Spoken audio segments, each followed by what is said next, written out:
Hello treasures! I'm here with another video. So ngayon, yung pag-uusapan natin is tips kung paano ma-achieve yung clear skin. Hindi naman natin kailangan gumamit ng maraming brand, magagandang brand, maraming mga beauty products para ma-achieve yon.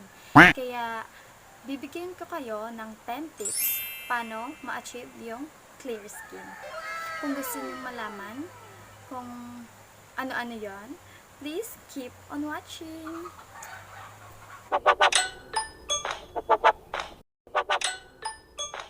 Meron akong napaka-importanting isang tip na ituturo sa inyo kung ano yung mas nakakaganda pa talaga ng balat.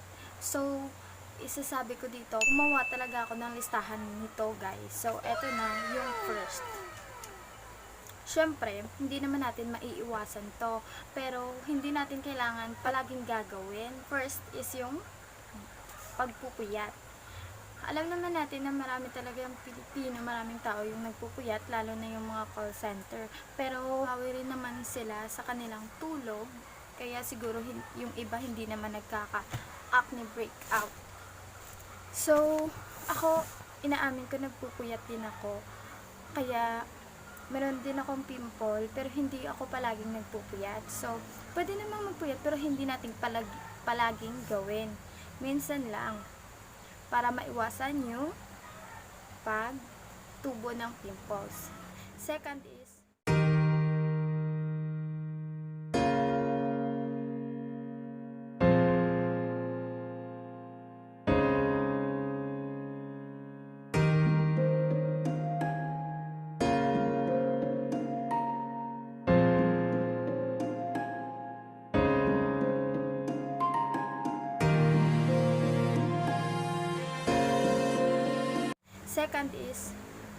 yun, huwag kumain palagi ng mga oily na pagkain. Katulad na lang ng sa breakfast nyo, nagluto na kayo ng hotdog at saka itlog, so oily na yun.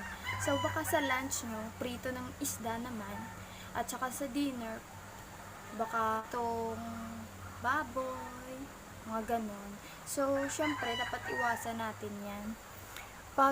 Siguro pag kumain tayo ng mga mamantikang mga pagkain is may pares tayong fruits. So, pag kumain tayo niyan, dapat meron tayong apple o orange para mabalance siguro. Hindi masyadong oil. Yun lang yung masasabi ko.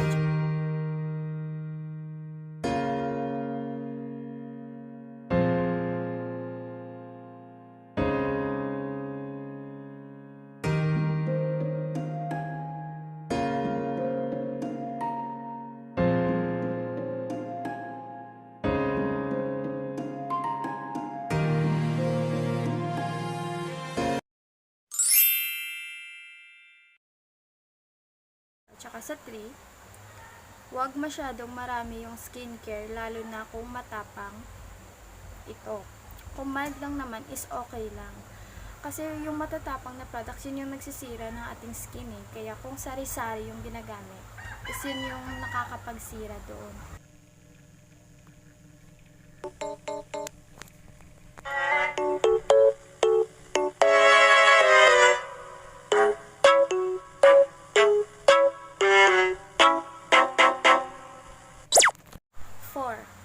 Huwag papalit-palit ng ginagamit ng beauty products kung ano-ano yung kung ano lang yung hiyang mo, yun lang yung gamitin mo. Like for example, gumamit ka na ng Celetec, gumamit ka rin ng Nivea, gumamit ka rin ng Pants, kung saan ka lang yung hiyang.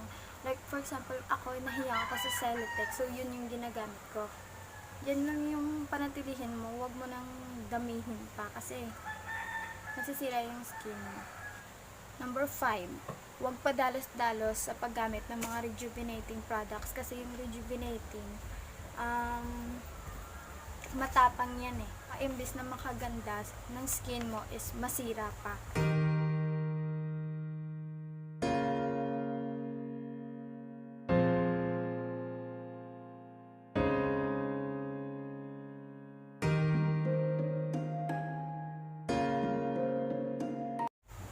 Number 6, kung may pimples, wag na wag mong mong tirisin.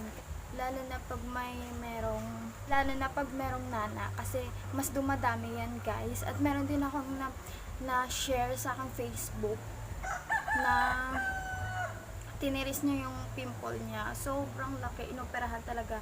Umapekto sa mata niya at saka dito sa half ng face niya. So ipapakita ko dito yung picture. Wag na wag nyo talagang tirisin. Number 7, huwag magpaka-stress. Ito hindi talaga ito natin may iwasan eh. Pero pag palagay mo mas stress ka sa ganyang bagay, is manood ka ng TV. Manood ka ng mga videos na nakakatawa o mga tutorial, manood ka ng videos ko. Yun lang yung ma-advise ko. Pag alam mo mas-stress ka dyan. Like for example, marami kang sirang mood juice. So, para mawala yung stress mo, tigilan mo muna yan. Manood ka muna ng video. Pag nawala na yung stress mo ng konti, answer ka na ulit. Ang ganda yun kasi yun yung ginagawa. Number 8, maghilamos. Ayan. Hindi naman talaga magki-clear yung skin mo pag hindi ka naghihilamos. Maghilamos ng 2 o 3 beses sa isang araw. O 2 okay na guys, kasi kapag 3 ma-irritate, yung paghilamos mo is wag mo masyadong patagalin. Yung tamang-tama lang para hindi ma-irritate. Kaya pwede yung 3 or 2 beses sa isang araw.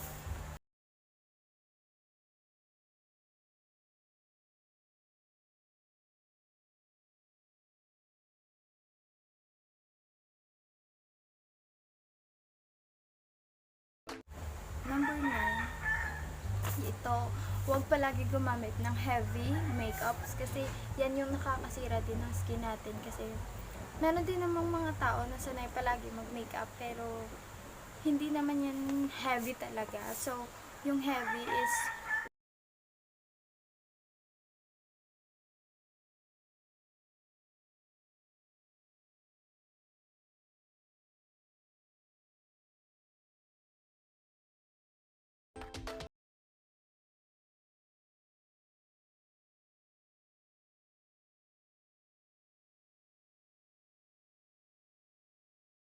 yung napaka-importante. Ito na yung bonus kasi nasa bahay niya.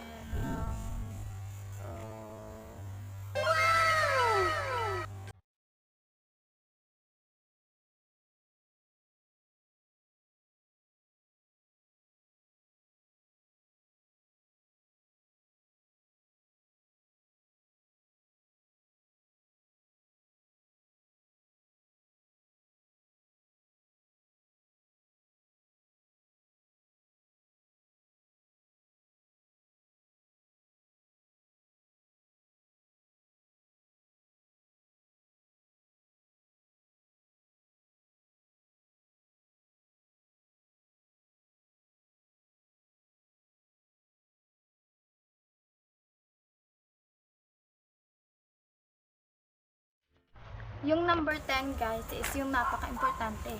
Uminom palagi ng tubig. So, yung nakikita nga natin is 8 glass a day. Na-achieve natin yung 8 glass a day or mas marami is mas gaganda lalo yung skin.